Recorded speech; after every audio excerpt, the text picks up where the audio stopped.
When I was broke, I had rich habits. When I was broke, I had rich habits.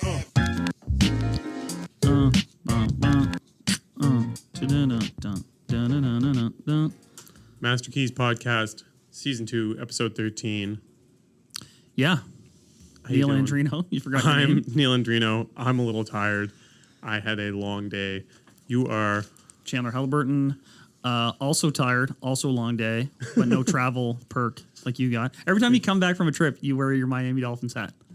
And that's because I get off the airplane and I'm sweaty, gross, and haven't had a chance to fix my 3 hairs. It takes a lot of work to try and cover an entire scalp with 15 to 16 hairs. It's a surprisingly difficult task.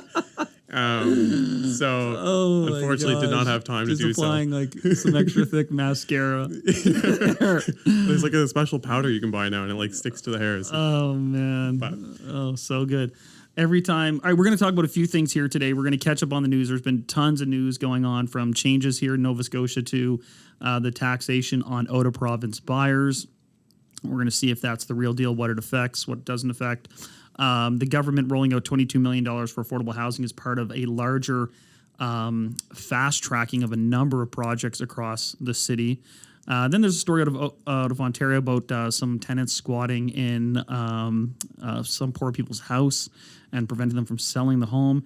And then in Saskatoon, this big real estate group that owned or operated over 500 properties just vanished, and they're now being investigated. What's going on, Neal? You seem super excited about something on your phone. It's not super excited. I'm just kind of laughing. It's not laughing, but it's just like, here we go again. I literally opened my phone as you were talking, and the first thing is a picture of my building on the Google News app. Oh my God, I wish we could zoom in. Hold on. Yeah, here. The front of the Google News app currently is a picture of my tenant and my building. Maybe we can't put his face on there. I don't know. Yeah, well, I mean, he's on it. It's a news article. I suppose, yeah. He's in the news. Nowhere to go, man. Fight for business. Oh, man. What is that? I didn't even read the title. What was the title? It says, nowhere to go. That's a quote. Halifax man to fight rent eviction notice from new property owner. Halifax resident says he in fear is losing his home to rent eviction after new property owner of the building he's lived in for 7 years gave him a notice. How long have you owned the building? I bought the building 4 months ago. 4 months ago. So you gave him probably notice at that time that this was kind of going on or happening? Yeah, so it's a 19 unit, and we gave everyone notice that this was coming down the pipe, and we're willing to pay them out. And of the 19, I think 13 or 14 have gone and taken the money. Now we're down to the last couple people. So he's one of like 5 people left in this building of 19? Exactly. We had to serve the, I guess you would say, rent eviction notices to 3 people because the other 2 or 3 are not paying rent. Right on. And, you know, as per the new rules, and this is something that's been in the news here as well, the new legislation is that you can terminate their tenancy with 3 full calendar months and 3 months compensation. So that's presumably what you rolled out? Yeah, exactly. We gave them the 3 months notice and 3 months compensation. We said we're willing to work with them, and help them out with anything they need. And like I said, we've been trying to give them notice way in advance. So realistically, we tried to give them 7 or 8 months of notice. And most people took it and understood that we were trying to be of assistance and explaining that, hey, once this rule goes into act, it's going to be even harder to find affordable units. So it's good to do so now. But when I say it's going to be harder to find affordable units, it's because there's going to be a wave. There's going to be a wave of people making the transition, right? And so it's just trying to beat that wave. Anyways, I obviously don't know any of the tenants on a personal level, but I did know this was taking place because the news company called me a few times, but I opted out. Just because I felt that they're basically attacking me even on the way they approached me on the phone. So I haven't had a chance to read the article. You seem to be skimming through there. Is there anything notable? I mean, it's so funny because there's no part in here that says you're actually doing anything wrong from a rule standpoint. No, and that's what they came at me about. Like when I picked up, it's like, hey, I'm Global News, and you're doing this. And I said, or you own this building? I said, yeah. And they're like, well, you don't have this. Like they try to get me to like say I did something wrong. And I'm like, no, I followed everything on the rules. If anything, I've gone above and beyond to try and make it a little easier for people. And most people accepted that and understood it. And proof is 75 to 80% of the people agreed, and we worked together. Yeah. Now we're down to the last 20%, and they want a battle. Yeah. So the last line of this, and this, the last line of this is a quote that says, "I have no intentions of just going along with this without putting up some kind of fight," which sounds well-intentioned, but it's basically saying, I understand that this is the rules. I understand that the landlord is doing the rules. I'm just going to not follow the rules. which in his case, like in your case, if you don't follow the rules, you get fines and you get penalties and you can't do anything and you get in the news. Or if you follow all following the rules, I'm then you still still in get the in the news. But he's saying, I'm not going to follow the rules. And, you know, this puts him out to be some sort of, you know, hero leader. Right? And he knows that he can go to the tenancy board and basically stall. Yeah. Just stall.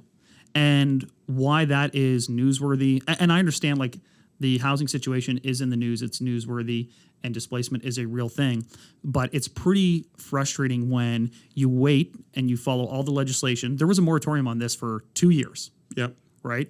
You know, you've given him notice, which would now be December, January, February, March, April, May, June. So 8 months. Yep. Right? There was a moratorium for the first 5 months of that, and now the notice is 3 months. So 8 months and 3 months compensation. Yep. Do everything right, and you end up in the news. And he knows that.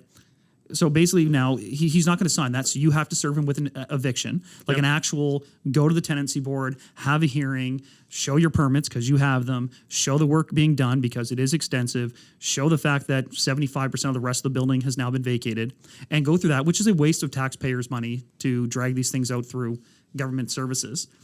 To then win, like they'll say, yeah, he's got to get out because you followed all the rules. And I don't know why you're meant to be painted as the bad guy in that scenario. I don't. Exactly. I don't understand exactly. I also, he's saying we're starting off on a hot topic. This is unplanned. This is not planned at all. I literally unlocked that. my phone and there it was. But yeah, 100%. Part of that is a Google algorithm because Neal Googles himself daily, so he's got the Google alerts on. But it's, yeah, exactly. I echo everything that Chandler said. And it's just funny. Like, it's the overall attitude that I find is surprisingly, it's like, it doesn't even become about like finding a unit or anything for them. No, that guy clearly has not started looking for a unit. It's to spite me or to try and mess up the plans to get things done. And like, we're going to be adding more units to that building. There's a bunch of underutilized spaces, or enormous units that only can house a few people. We're going to cut those into smaller units. So it's going to add more units to the space. And the other thing is like, that's on like a technical basis, that building is extremely inefficient. Like, it's $6,000 a month to heat that thing. Like, that makes no sense. Oh man, I've seen the building. There's no one's refuting that it needs work and it needs this reinvestment in capital, as evidenced also by the fact that the vast majority of the people in the building are like, we're not pumped about it. Obviously, no one likes moving. Moving sucks, but okay, you gave us this notice. We worked out some compensation. Now we're leaving. And there's some people who would rather go this route. Yeah, and it's a shame. And I've been in a similar situation. I'm telling people, you don't understand. Like, you need to be proactive on this because this is going to happen a little bit en masse. It's going to be very hard to find a unit. And what is the outcome you think is going to happen? Like, he does not have a case to win there, quote unquote, if there's a win situation. Following the rules that are in place. Exactly. Yeah. So he is delaying the inevitable, and sometimes there's something to be said for delaying the inevitable. However, it's kind of to what end? Like, it's going to go through, it's going to happen. All it does is effectively delay you from getting the other units back on market at a time where there's a housing shortage. That's right. This is all it's going to do. It's going to cause more delay, more expense, more issue with the building. Exactly. Delay more units coming back to market. It's what he's doing is almost perpetuating the issue and then also just creating more headache for both him and I for really no reason. Because you know what? What he's going to get at the end? The exact same thing as he's being offered now. Yes. So he's going to get 2 minutes of fame, but yeah. And again, I'm not trying to be hard on the guy. Like, I sympathize with him, but I don't think this is I don't think it's news either, but it's amazing. Like, you call the news and they just apparently answer your call and put you on air. I don't know. Should I call the news as a landlord and be like, I am following all of the rules? Well, no, but you can't win, man.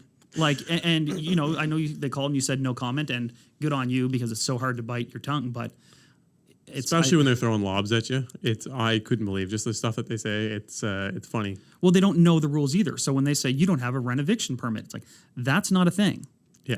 Right. So let's start at the beginning. If you're going to research and put a story out there, you should know that what you're talking about, right? Like, that is not a thing. And I've given letters out to the tenants of the new building I've just acquired and said, hey, you know, just being upfront. There's not a timeline. There's not anything set in stone here, but I have bought the building. I am going to be renovating it. Yep. What you're entitled to. Yep. Letter of the law is 3 months notice, 3 months compensation. However, having said that, you know that, I know that, at least we know what the rules are. Contact me, let's work something out. Exactly. Right? Let's work something out. And some of them were very proactive. One of them, she's going to stay in the building. She's actually going to go to a short-term rental, and they're going to rent her the unit when it's done. Nice. Another one, he's like, yeah, I'm going to find something, and I'll work with you, and I'm going to incentivize him if he leaves earlier, and all these things. We're going to work together. Another one, same deal. They're actively looking for a spot now, and they've got some good prospects and all that. And so that's 50% of the building that's been taken care of. But then I get an email from a relative of another tenant who's there. You're doing this, you're evicting them, and this. I'm like, I don't even know who you are, right? Like, I'm not sure you are, and I can't discuss a tenant with you because you're not on the lease. And but if you have a power of attorney or you can represent this person, that's fine. But the person you're referring to, I've never even met them in my life or talked to them. So I can tell you certainly they haven't been evicted. Yeah. So, there's this rush to judgment. There's this rush to, I think this is a story and people will click on this. And it's so frustrating because even when you do everything right, you still get villainized.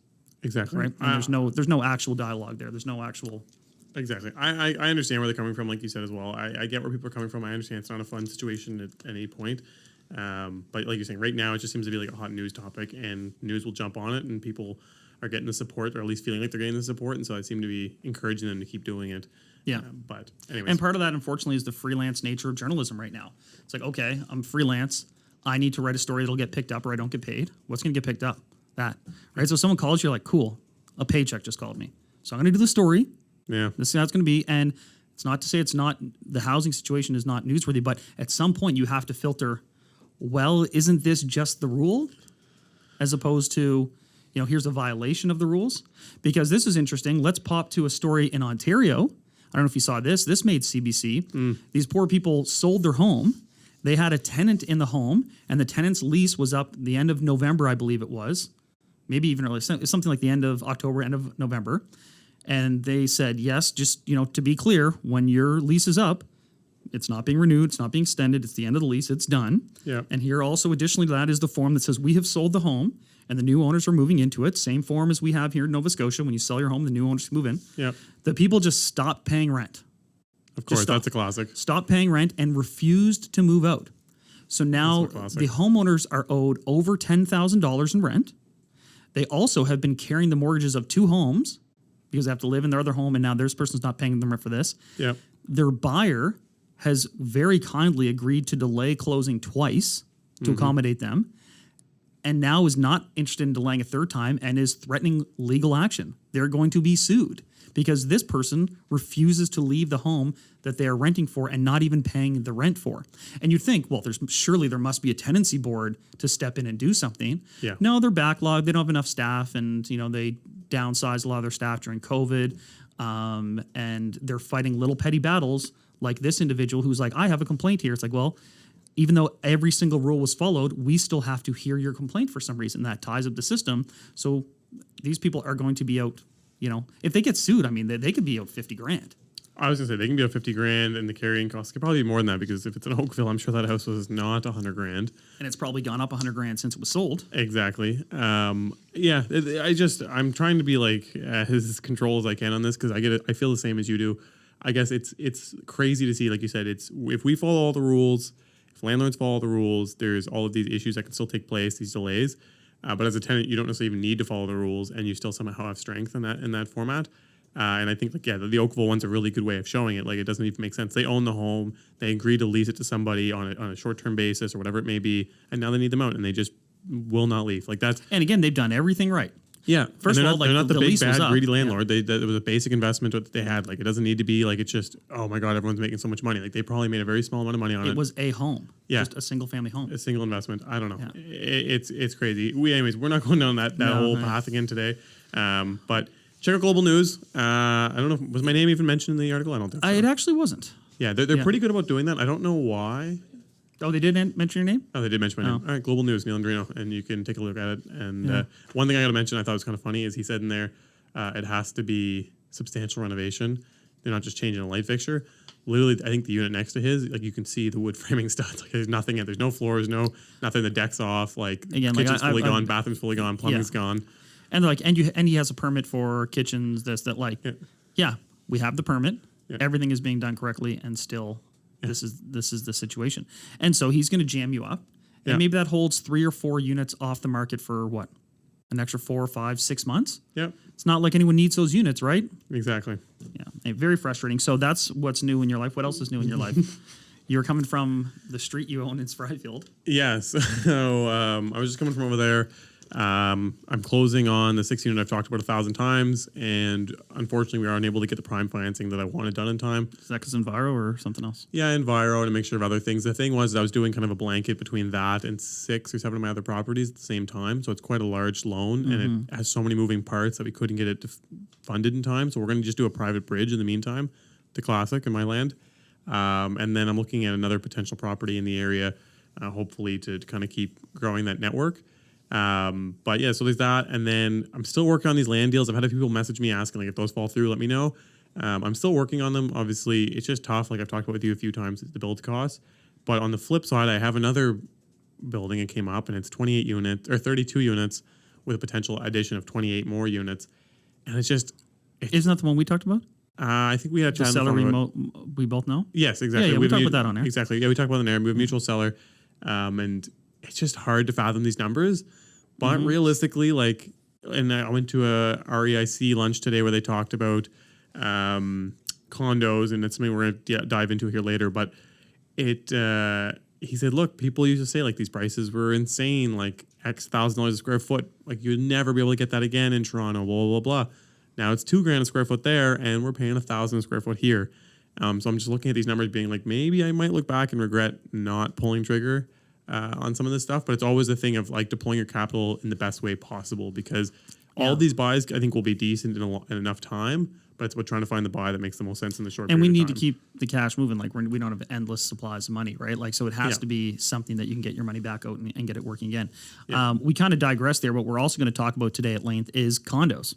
You know, to Explain what they are, what's going on. Yeah, we've gotten questions about condo ownership in general, how it differs from home ownership, or what are the pros and cons of them as an investment, i.e. a rental property or something like that. So we are going to delve into what condos are all about. In terms of other news, big change here for out-of-province owners. That's someone who's bought a property in Nova Scotia but is not a resident here. They're going to pay an additional 5% on deed transfer tax, which is kind of your tax at your time of sale. That is huge. If you're buying $1 million property, you're paying an extra $50,000. Yeah, by comparison, what the resident deed transfer tax in Halifax is 1.5. In other municipalities, it's 1. In others, it's 2, because that is set by the municipality. But then the province is going to come in and take an extra 5% for non-resident out-of-province buyers. That's a one-time lump fee, and they're going to add. Yeah, they're going to add 2% ongoing to your regular property tax. So again, on $1 million property, we don't. Again, a lot of the details. This I just came from a lunch today, and they said a lot of the details have not been ironed out. Yeah, it's not sure if it's going to be 1.5%, which is what we all have right now, plus the 5 for foreign, or not. And also, foreign is out of province, not just out of country. Yeah. Like if you're coming from New Non-Nova Brunswick, Scotia resident. Nova Scotia, you have to pay that. So it could be as high as 6.5%. Yeah, or higher, because some municipalities charge more than 1.5% deed transfer. Exactly. And then additionally, same with the 2%. So that's on an annual basis. So you're going to pay, let's say on $1 million, you're going to pay an extra $50,000 at least. Plus on an annual basis, now you might pay an extra $20,000 when originally you were probably only paying $10,000 or $12,000. So it's an extra like 180%. 180% on your annual tax and another 300% on your purchase tax. So the thing is, though, there's a couple notes. So who's exempt from this? One, it's exempt if you move to the province within the first 6 months. So if you are relocating, you buy a property and you know you're coming here in 4 months from now. That's good. I like you're that. Still exempt from that. I like that. Of course, makes sense because you are going to become a Nova Scotia resident. So, you're buying a home to move here. It's also exempt if you rent the property to Nova Scotians for 12 months. So it doesn't affect people who are moving here, obviously. It doesn't affect landlords who are renting to Nova Scotians, because obviously if you had a property here, who else are you going to rent it to other than Nova Scotians? Yeah. So then it raises the question, who the heck does this actually impact? And it's second property owners. It's cottage owners. It's vacation owners. It's someone who is based in Ontario but has a cottage in Kentville or in Chester. And if I'm one of those secondary markets that, was hammered by COVID or was hammered when the whole EU situation, the economy dropped off over there, and all these restaurants in Chester and Mahone Bay really struggled, all these tourist locations, they do rely on that money significantly. There's a reason you go around there and you see these flags and people from other provinces. I don't really know why we're trying to pick a battle with usually older people who have cottages in secondary markets in Nova Scotia. I don't know why that's the battle we're picking. And they're great people to have here. Like, they're going to come here and they're going to spend money. All they do is spend money. They come and they buy everything. They go to all the little stores. They support all the local businesses. Like, that's their whole play. Like, we're here to eat the local restaurants and buy all the local stuff and just drive around and explore all the touristy stuff. Like, so why are we targeting them? And the only thing I can deduce from it is either there's more to come from this and this is going to get clarified, or maybe this just is one of those things that you do because it sounds good and actually does nothing. It's a political thing. It's a political move all day. Yeah. The other thing being is, like, this is across Nova Scotia, I think it was 2% of homes are sold to out-of-province buyers on average. But in HRM... That aren't going to be residents here, yeah. Yeah, HRM, it's around 2.5% of sales are out-of-province buyers, which, again, a lot of them are going to be rentals and stuff like that. And like we said, those are exempt. So realistically, they're really going to get nothing out of HRM. The places that it actually happens is Cape Breton. Cape Breton, I think 14% of sales are out-of-province buyers. So this is a place that has been... South Shore would be very high as well. The South Shore. Valley would be creeping up there. Yeah, and so these are places that have been historically, I don't want to say dying, but not doing well, like not growing immensely. And now this is just like another, like you said, another nail in their coffin of like, if I was coming here, now I'm going to get slapped with that. Why wouldn't I look at PEI instead? Like, why would I be like, yeah, sure, I'm going to get hell-bent to go to CB instead, unless there's a specific reason. And they were saying the golf courses up there, all those golf courses was Cabot Cliffs. They did a full condo project. I think only like 2 of the 46 were sold to local people. All those people are going to get hammered on their taxes. Yeah, and even now it's not even like, oh, well, they already own, so they don't have to pay the 5%. Well, now they're going to have to pay another. They're literally their annual property taxes went up by 180%. Yeah. So it's like, what? Like, I don't know. Yeah, exactly. I don't know exactly. The only thing I can get out of this it is is basically it is a publicity stunt because we're saying, well, why would you want to tax these wealthy people who come here and spend money? Everyone else is like, I'm going to stop you where you said wealthy. Tax them. That's what it is. That's what it is. And people resent that some people can have a second property. People resent that people come here just for a cottage in the summer, and they think that that's driving up the cost of those homes. I would argue that the money they're injecting into the local economy actually helps the local people afford housing more. Exactly. I was going to say, Chester wouldn't float if they didn't have all those waterfront homes paying the absurd tax rates and spending all the money to keep that place going. Go to those areas in the winter. Tell me if anything's open. Exactly. I was going to say, like, now that they've done this, they've turned people away, so they've impacted those. It doesn't just free up a bunch of housing. Like, there's not like, they're like, oh, sweet, all these $1 million waterfront cottages now are on market. Housing crisis has been solved. Yeah. It's a very loud anvil for like a tiny little thumbnail issue that's arguably not an issue. And when I think of these, I think of clients who I'm working with right now who are purchasing a property and they're not moving here yet, but they're purchasing it to be closer to their kids and grandkids. Mm-hmm. They're not going to move here. And they thought like, okay, maybe for a while you guys use it as a cottage and we'll move there next year. It's like, no, they would be getting hammered on tax in the meantime if they did that. And that's a very normal family thing to do, right? Let's buy this property now. You guys use this cottage. We're going to finish our retirement here. Then we've got to sell our home. We'll be there in 12, 18, 24 months. Yep. Not anymore, you're not. We don't like you. I'm going to give another one. This was an example that I heard today from Pat Cassidy, a lawyer. He's a prominent lawyer, Cox and Palmer. He does a lot of condo work. And he mentioned for him, the way he looked at it is because his kids went to school all over, I guess, the world, it sounded like. And he liked to be one to buy like a condo or a home in those areas for them to stay in and they could rent a few of the rooms to their friends. And he was like, if this had come in and I was bringing my family to Halifax, instead of buying a condo, I would have just gone and found an apartment to rent. And he said, it's so competitive here. I would have gone to the landlord and been like, okay, rent's $2,100. I'll give you $2,600. Yeah. Right. He's like, it's just going to perpetuate the issue of unaffordable rents. And he's like, it's just going to continue to actually steal housing from local people on that front. Like downtown, he said it's going to just perpetuate the issue. Yeah. So we don't really know why that happened, but some people are like, heck yeah. Then on a positive note, well, this is a bit of a matter of contention too. There's a bunch of, so planning is handled at the municipal level. What that means is your town, your city handles the planning, the real estate planning of your community. There's been a lot of critique, rightly or wrongly, that the municipalities move too slow, specifically Halifax moves too slow. And the reason they move slow is because you have to consult the public and have hearings and have meetings and have review. And as a developer, yeah, it's kind of annoying sometimes. However, it is the process. It is community Beating a dead horse focused. sometimes. Yeah, but it's community engagement. That is what municipal politics are all about. The government has said, the provincial government has said, we're going to take over this process effectively because we think it's going too slow. We hear that it's moving too slow. We're not from Halifax. The housing minister not from Halifax, premier not from Halifax, but we know best, and we're going to take over some of these major sites and just fast track them. And part of me likes it. I'm not going to lie. Yeah. But at the municipal level, you're taking out the public consultation on some pretty highly contested areas. These are Pretty places. large scale developments too. Oh, we're talking thousands and thousands and thousands of units, some of which are around like wetlands and existing green spaces, environmentally significant areas, if nothing else, right? So those have been fast tracked, which some people are in favor of, some people are against, but they have announced $22 million as part of one of these projects that's going to go to affordable units. And they say that's going to be generating approximately 340 affordable units within a development of, I think, something like 5,000 overall units or 1,500. I can't remember. It's a massive project. So 22 million is going towards that. And someone was like, that seems like excellent value based on the numbers. Like you're pumping out these units for, I don't know what the math is on that, 70,000. Yeah, 70 grand. Something really low. But what it actually is they're going to give that presumably in some sort of forgivable loan or some contribution to infrastructure to help bear the cost of those 300 and some units.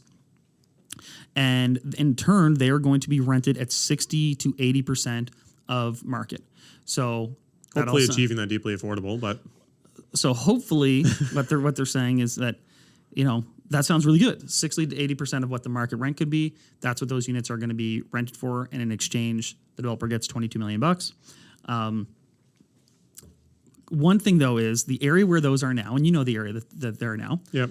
The current market rent for that area for one bedroom might be $900. Yep. As soon as they build 1,500 brand new units, Yeah, market rent's gonna be double that. what's the market rent going to be for that area for a one bedroom there? Like 1,700.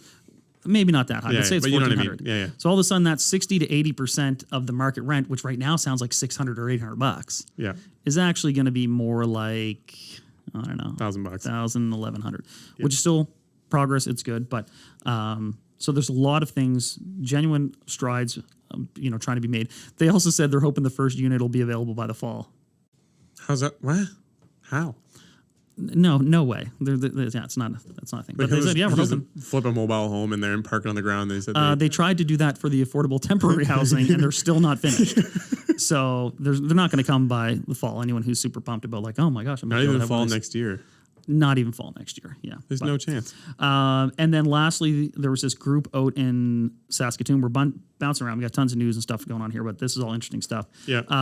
There was this real estate group that was marketing out there and saying hey, you can invest in these projects and you can say 50 to 500 grand you can give out to people who are going to flip these properties in Saskatoon. And then we'll be the managers for these properties. And in turn, you can also sell the properties to the next investor and so on. Kind of a big real estate community that quickly purchased, I think it was 504 properties worth combined $126 million, primarily in the Saskatoon area. And so if Neal wanted to invest $50,000 to $500,000, you could inject that money. You say that you're told that it's going to generate you a 15% rate of return. It goes to me, who's a flipper.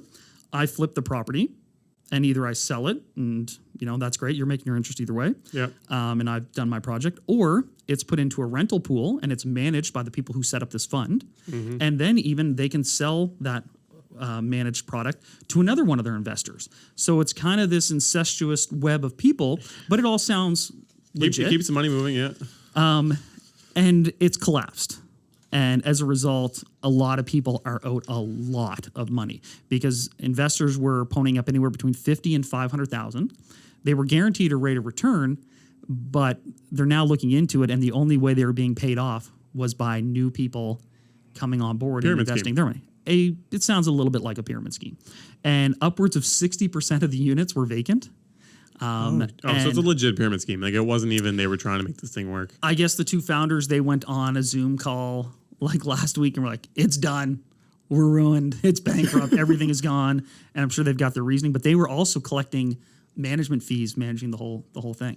So it's that's a lot of properties in an area, and an area that's been a little bit of a distressed market. You know, the owners still own the properties, those that own them, but the investors are owed a lot of money. And some owners, depending on their situation, they may be in a tenuous situation because they perhaps have leveraged products for properties that they're now going to take ownership of. I mean, like, oh, these aren't worth what we thought, and there's no tenants and all these things. Yeah. But they're also going to get in hot water because they were issuing promissory notes.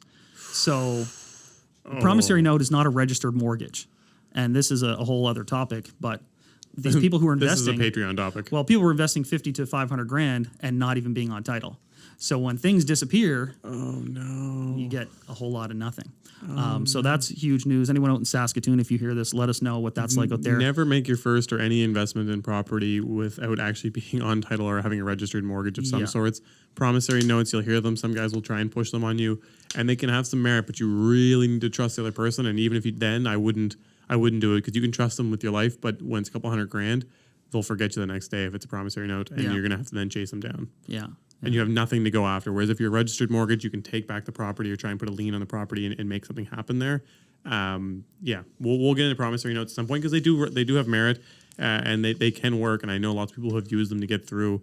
But honestly, banks don't like them. People don't like them in general. Well, it's sketchy. The whole nature of promissory notes is banks often don't see them. Exactly. Because they're not registered on title. All right, so we're going to get into condos now. There's lots of crazy stuff. Every time you go away, something crazy happens. You went away once, I think, I can't remember what happened. I think the first time you went away, you were in the news and like rent control, something nuts happened. That's when rent controls first happened. Next time you're away, Russia invaded Ukraine. Yeah. This time you're away, Will Smith slaps Chris Rock. Like every time you go away, things just go wild. But I think that was fake. I'm just gonna throw that out there. I know we don't talk about this. Isn't a thing. I'm telling you, it is, man. I don't know about that. Will Smith was everywhere. I got on the airplane and his face was on the front of the friggin' Not screen. in a good way, Neil. That's like saying you're everywhere right now. All news is good news. All press is good press. All right, condos.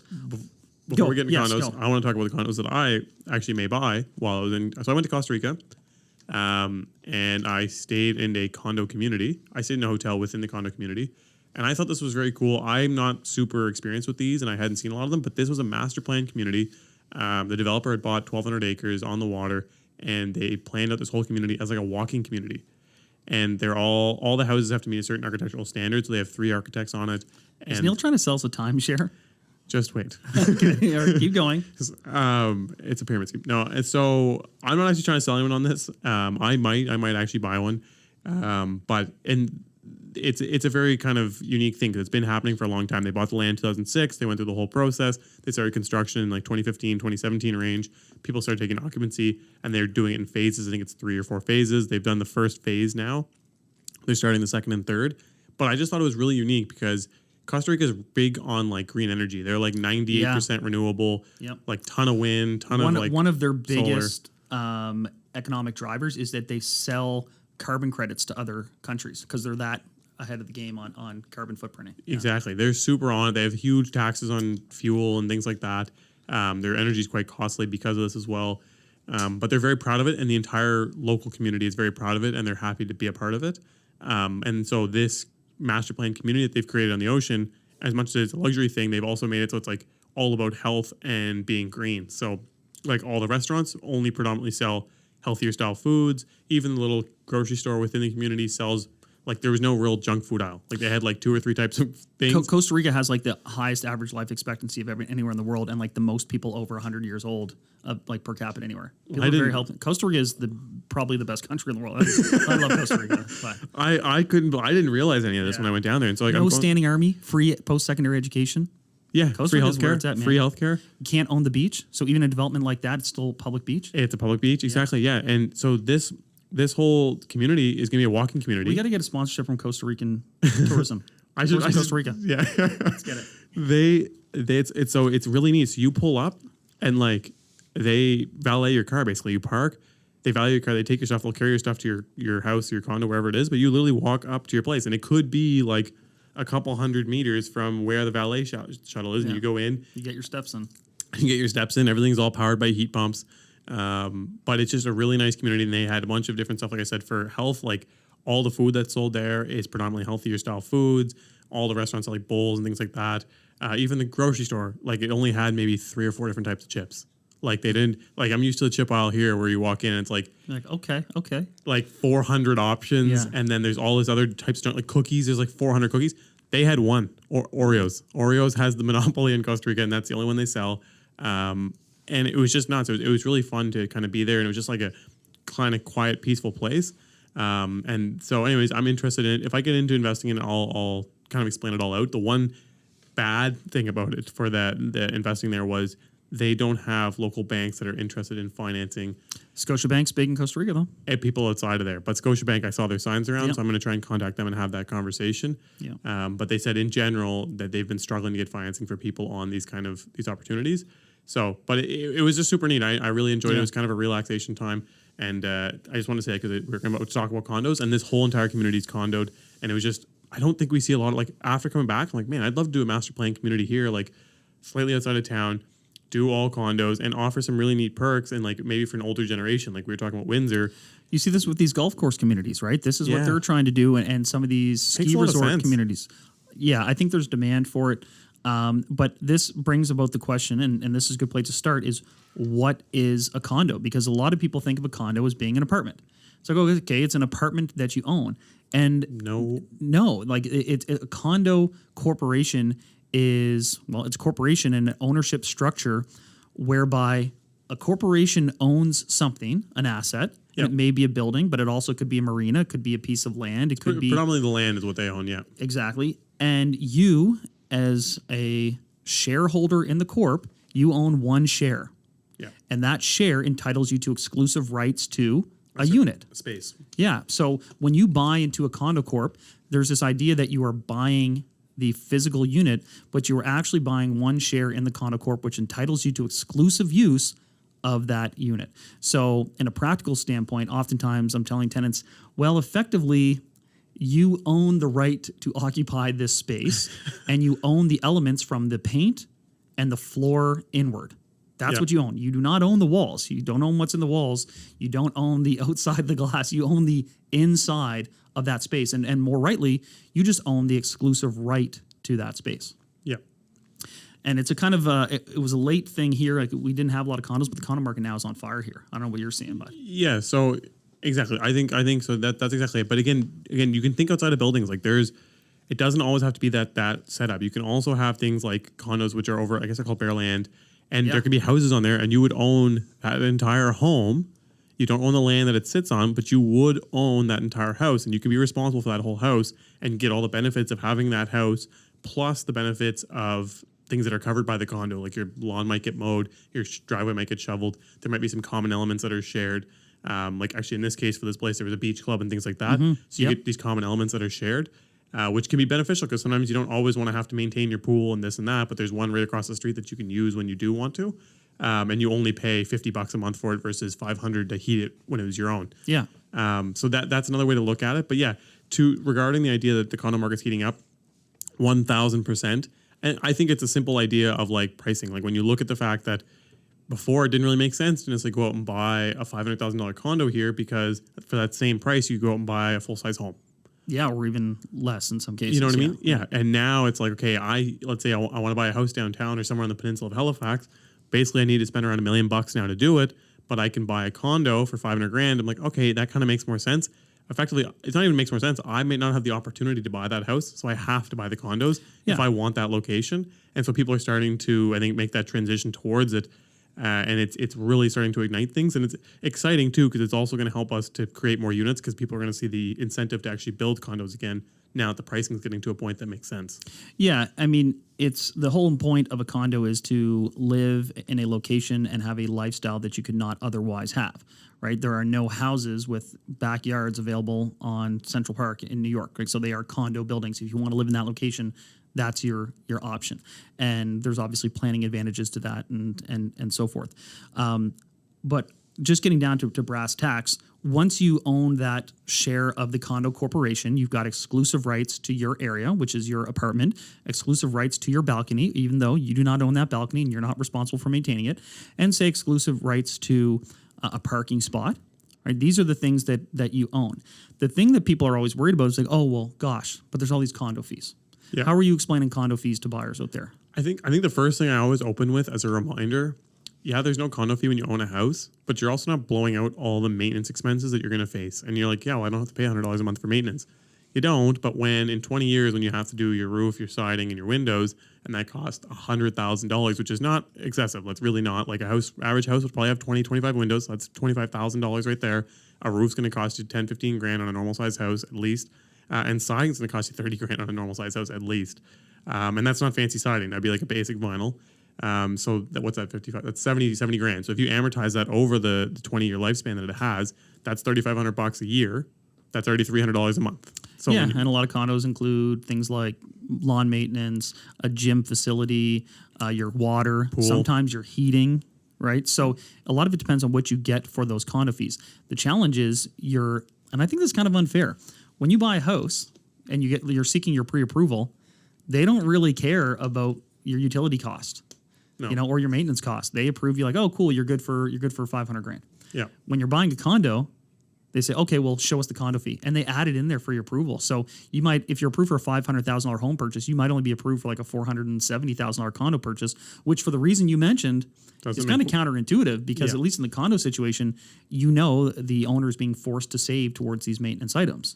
I was going to say, it's probably almost better in the condo because they're more likely to be prepared to make they covers costs usually covered. You know what I mean? Yeah. Can you imagine if everyone was required to pay an annual fee to maintain their homes, how much better shape all the homes would be in?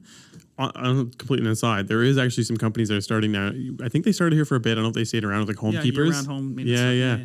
And it kind of makes sense. Like you pay like a flat fee of $350 a month, and every year they clean your gutters, they clean all the filters in your house, they mow your lawn, they pressure wash the house once a year, they shovel your snow, and it's actually like a full round package. And like, hey, you know what? That's not that much more than what a lawn mowing package would be. Mm-hmm. Now you just pay it monthly every single month, and it covers everything. But that's an aside. But so that's like the first thing I explain with condo fees is you have maintenance with the house. Everyone seems to kind of negate to remember that. The next thing is really there's only a few places that you find the condo fees are blown out of this world, and then you got to look into why. Yep. And if kind of it's like, okay, so we're replenishing the reserve fund because there's some issues with it, and eventually that's intended to go down. I don't like basing on that or hoping that it's going to go down. That's a bad idea. Yeah, because nothing ever usually goes down. Nothing usually goes down. But I think usually once I say that, and then you look at what also is included, like you said, the water, potentially heat, the other items, some of the common elements, and like here we have basic common elements like pools and like what else were you thinking that we have here? Gyms for sure, reading rooms, sometimes a car wash area. I've seen dog wash areas, shared patio space on the roof, beautiful patio entertainment rooms, guest suites if you want to have a guest over, they can rent the suite at a reduced rate.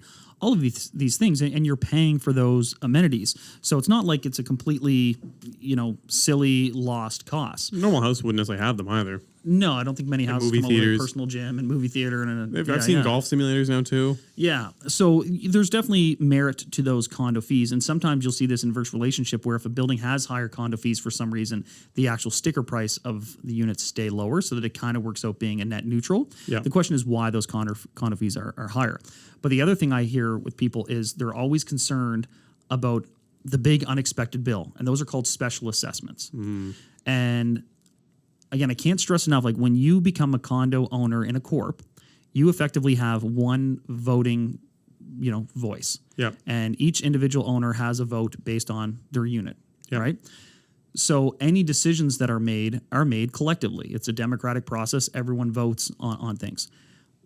Part of your requirement as a condo corp is to every couple of years get an engineer to go through that building from top to bottom and say, hey, this is what's going on here. You need to plan for that roof in 15 years. You need to plan for these decks in 10 years. You need to do these windows in the next 2 years. Yep. You're also telling us you want to make the entryway a little bit nicer. You want to update the hallways. You want to change the sofa. Forecasting. And based on those forecasted numbers, we reverse engineer what the condo fees will be. And usually the condo fees are based on a per square foot basis. So if my unit is 700 square feet, someone else is 1,000, they're going to spend more on the condo fees. Yep. There are some older buildings where it's just a flat rate based on the unit. But most times they're based on a square footage basis. So when a special assessment happens, that's when the engineer comes back and says, "Hey guys, we got a little problem here. Your Roof's falling off. Your sofa facade is leaking. Yeah. We need to address this now.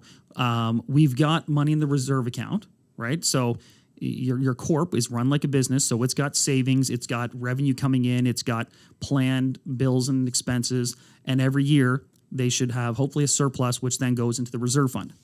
So say something comes up and it's not unrealistic on a large building that it's going to cost $500,000, right? That's a totally reasonable number. Okay, we've got 1.2 in the reserve fund. If we want, we can take all this money out of our reserve fund and write a check for this sucker today. That's a little scary because we'd be taking almost half of our reserve. Yeah. That's option number one. Option number two is we can finance this work. We get a loan for the $500,000 and we, pay that off just like we would pay off a mortgage, and we all share it. But if we're all going to share it, it's got to come from somewhere. So let's increase our condo fees. Exactly. Last item is like, okay, it's $500,000. There's 50 of us. That's 10 grand a pop. Do we all just want to write a check for 10 grand and we don't touch the reserve fund and we don't touch our condo fees? And that's the special assessment. It's when everyone's voted and we said, no, one-time lump sum, let's eat this, get it over with. Yeah. And you may not like the result, but you do have a vote in that process. And it's not arbitrary. It's the result of hiring an engineer and them saying, you guys need to address this or you're going to have problems down the road. And it's usually 80% of the people have to be on board. Like, it's not like a 50-50 thing. It's like pretty much everybody has to be on board. Yeah. Like, save a few people, and that would be it. That wouldn't necessarily be 100% on.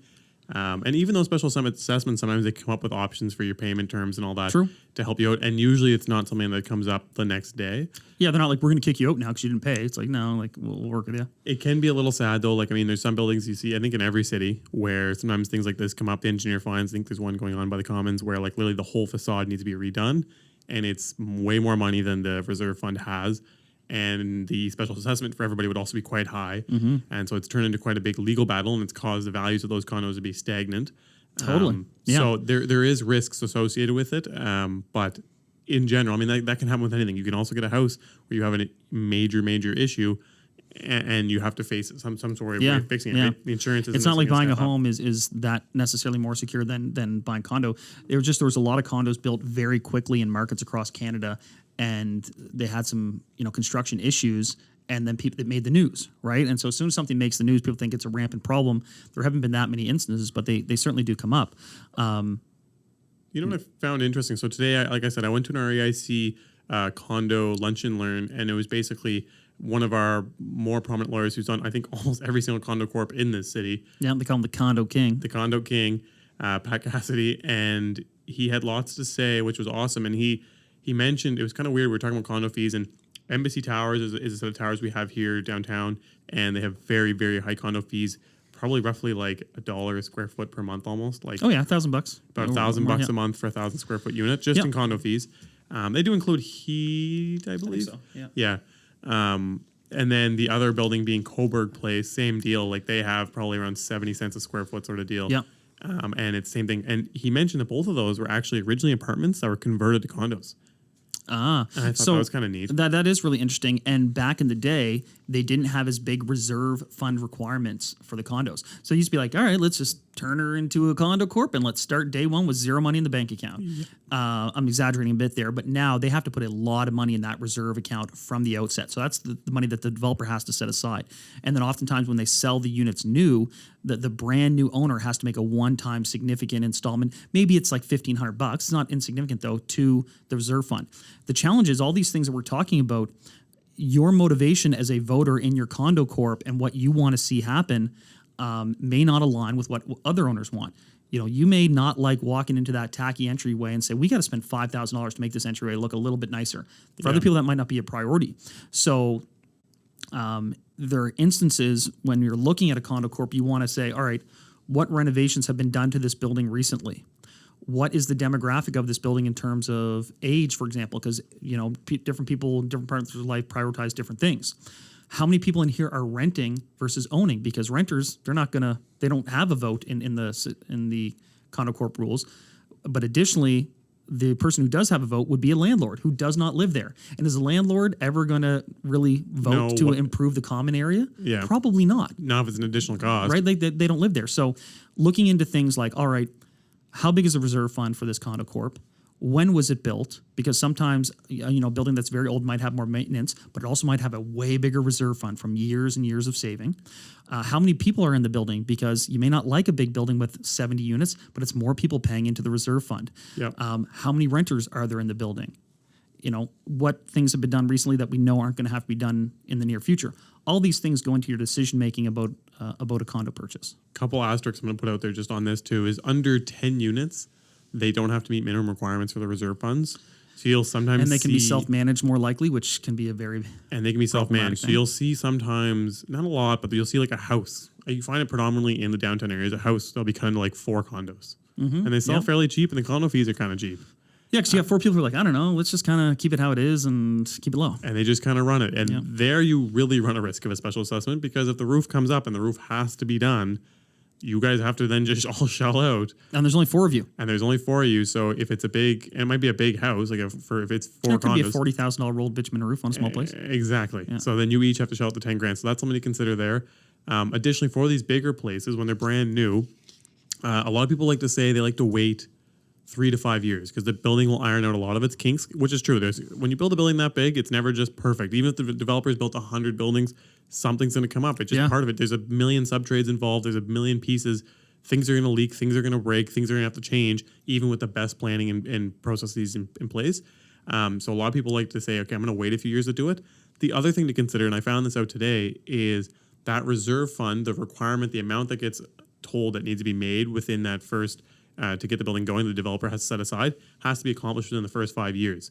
So like you're saying, a lot of times the developer will say, probably they'll contribute a portion at first, then they'll contribute a portion from the sale of a condo, plus they'll get that person who bought the condo to contribute a portion. So sometimes it's worthwhile maybe waiting the 5 years to see that take place and making sure that the reserve fund is operating and healthy, and then looking at buying into it. Also, almost always the developer has a clause in there that says they're the property manager for the first 2 to 5 years. Exactly. And as the property manager, they can kind of direct how some of these funds are contributed after the fact. Exactly. And I would say, let's go over the cons. What would you say are like the top 3 negatives when you're buying a condo versus, let's say, a home? I mean, the sense of autonomy, where like you have limitations. You can do renovations to your unit, but if you do anything that's not superficial, right? Like taking out a wall potentially, like that's not a given. You have to talk to your condo corp, because plumbing. You might be moving plumbing that affects the unit above you. So you don't have that kind of autonomy of space. Some unpredictability with respect to who else is going to be in your building and what the cultural, social dynamic of your building is. Yeah. Right. And so you and I know, because we're in a lot of buildings, and I've been in situations where I've got like a young person who's 28 years old and we're in a building. I'm like, just so you know, you're going to be the youngest person here by 30 years. Right. Yeah. So, is this going to be a fit for you? Maybe you want a nice quiet building. Cool. Here you are. But like, this is going to be, you want a jam sesh. This might not be the spot. Yeah. Yeah. Other cons, I mean, I don't really see. I guess here locally, the condo market has been a bit soft. It hasn't been Relative as robust to single-family homes. So those would be kind of my 3 little cons. I think the last item is changing. The condo market here is now very strong. I think with a little bit of due diligence, you can understand the dynamic of a building and see if it's a fit for you. Yeah. And then, not having that autonomy, not having your own yard that you can do what you want on it. That's just a lifestyle thing that you are choosing, and you're trading off the convenience of it. Yeah, that makes sense. What about from a rental perspective? Well, because I get asked this all the time. I'm gonna give my 3 real quick, and I think the first one is the rental side of things. Because I'm looking at it purely as an investor. I think you're saying it as a personal purchase. I'm saying it as an investor. The rental perspective, there are rules, and they are created by that board, and they can change. And so you might go in there. I don't think there's any of them that don't allow for long-term rentals, but there are predominantly, actually, almost all of them don't allow for short term. It's usually a month or more. Some of them are now kind of up to 90 days. And then some condo corps recently have been set up with the specific marketing component that they allow short-term rentals. Exactly. So some have leaned in the opposite direction and said, wait a second, our units will be worth more if we allow short-term rentals. Exactly. There's an idea of hopefully selling to investors to allow them to do things. Because what happened, I think, is a lot of people started Airbnb and they're like, well, these are basically hotel rooms. You can get very high rates in Airbnb. Yeah. And it allows them to not have to worry about common area elements, which are big, and security and entrance can all be handled easily remotely. So it made sense to use condos for Airbnb. And so that trend rapidly grew and then rapidly was shut down as every single condo instantly slapped in rules against short-term rentals. So that aspect I don't love. And I feel like you can take a lot of heat. A lot of my clients who own condos and rent them tend to take a little bit more heat from the rest of the members on the board knowing that they're renting them.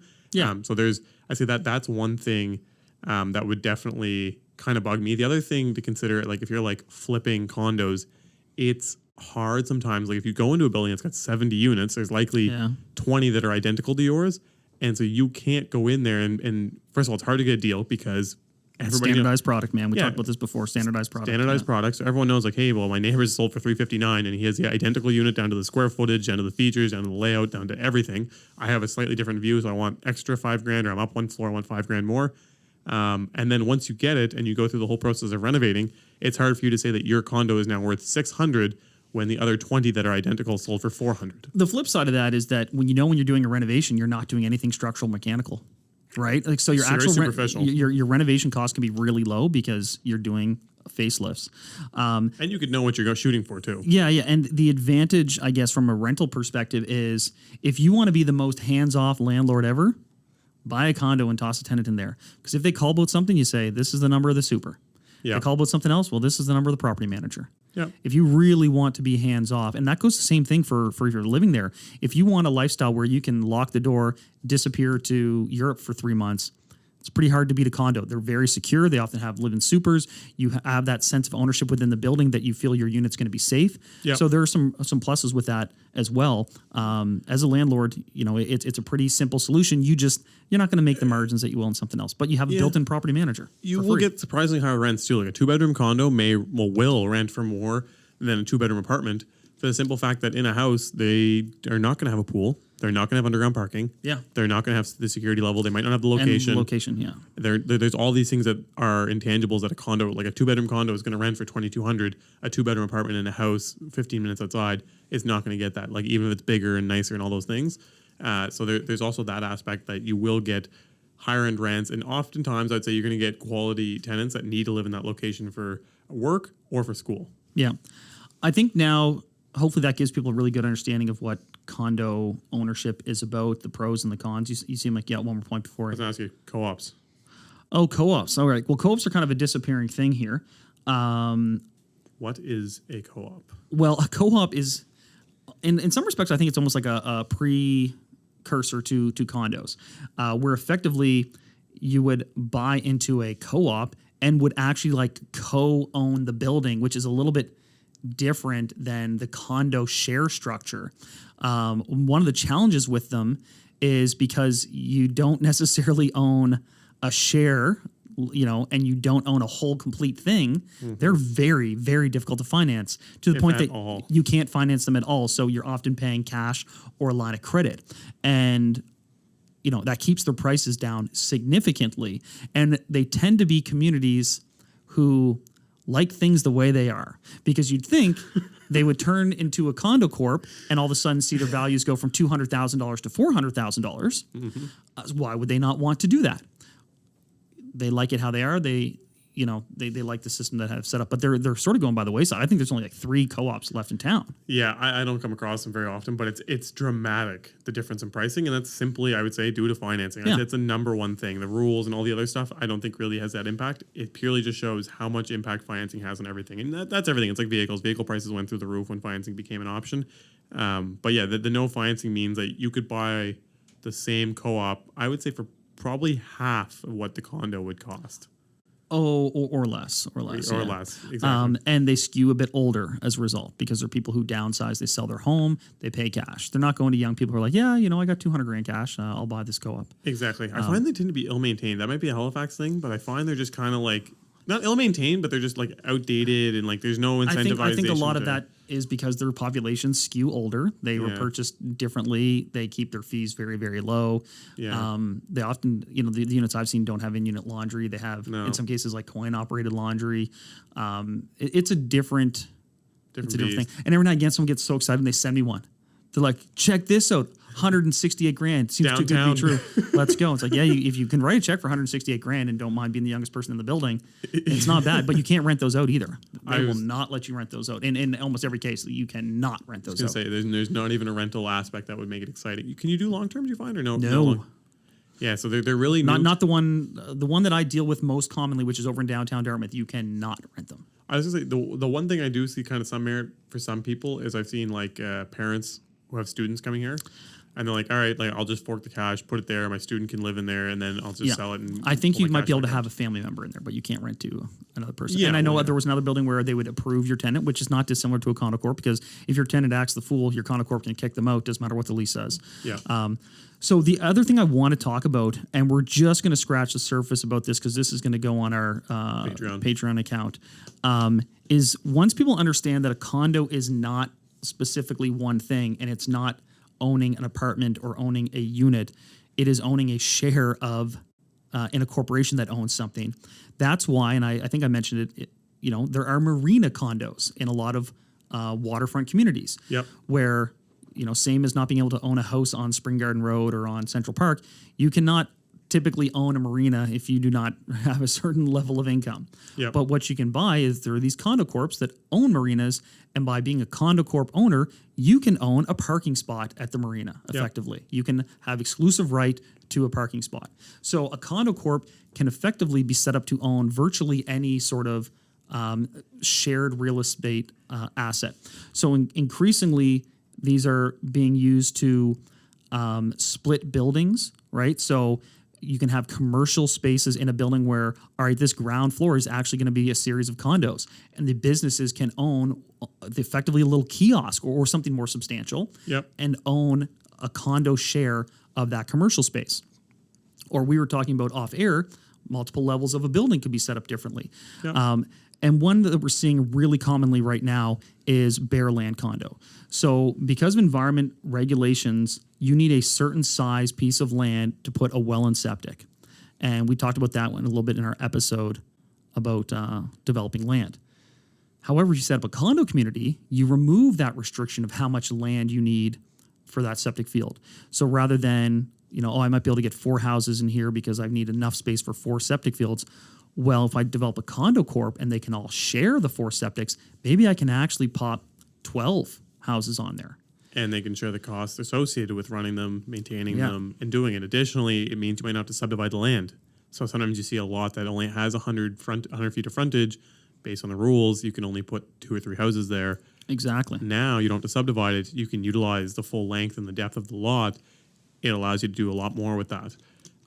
So there's a lot of opportunities with those. And again, some people don't like it because you don't own the land, but it could provide a great opportunity to get into a home and be able to enjoy a beautiful house and eventually make the step forward because they still maintain value and it can cover a lot of your things like your maintenance and your overall enjoyment. Yeah, and from a developer standpoint, once you're doing a condo corp that way, like you said, you don't have to pay for the subdivision of land. You're not restricted by the size. You can somehow save on the your water and septic. You also can put it all on a private road, and the difference between a private road and a municipal quality road is likely, $500 a linear foot. Yeah, I was going to say it's probably about $750 linear foot for municipal style, and it's probably it's up to like $900 now for 1 foot of road. That was 1 year ago, so based on current inflation standards, it should be about $900. Additionally, the other thing becomes the options for financing. So we'll talk about this again, but there's some really neat options for financing. And it's not just for bare land stuff. It's not for building 1 or 2 houses. It can be used on apartment buildings as well. And so you'll find out some of the larger apartment buildings, they frequently use this to allow them to finance out portions of their buildings. So there's a lot of buildings are getting converted to it. And there's another, like I can go on. There's so many other neat ones like downtown here. There's buildings that are being bought with parking lots next to them. And based on the current stuff, they can't do anything, but then they condominiumize that parking lot in the building, and now that parking lot is actually available for development. Interesting. Right? So there's some really neat structures, and we've looked into them, so we're going to talk about them a little bit more in depth. And we had some other ideas that we chatted about on the way here, just kind of what you can do. And it really opens up the gate to some new development. And I think when prices start to increase, these are the creative things that you need to do to be able to make money, get in, and or find underutilized stuff and actually make it actually work, like make it financially viable for somebody. And for people out there who are thinking development, think of, a mini home park. It's a similar idea. Yeah.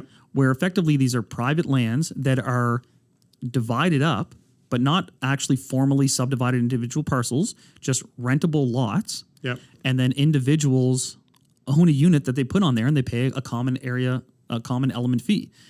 It's not that dissimilar to bare land condo, with the exception that you are not renting the land. You do own that exclusive right to that land, and you own the structure on it, and it can't be taken away from you.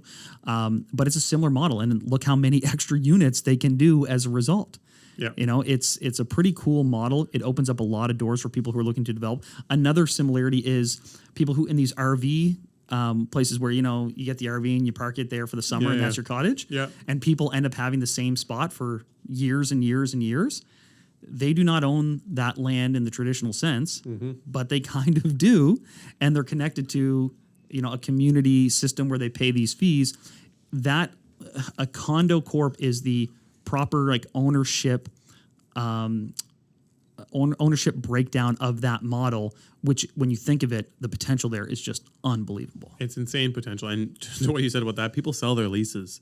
People will sell the lease for those spaces and those spots. Yeah. And so they're effectively making those like condos. Like they're just, and although it hasn't formally been put through, just by necessity and demand, it became one, and people will literally sell off the space, their lease for that space to take it. Yeah. The last thing I'm going to say as we wrap it up here, and one thing for people to consider too, and I've been pushing this with you a lot, is I think we should expect a large boom in condo development.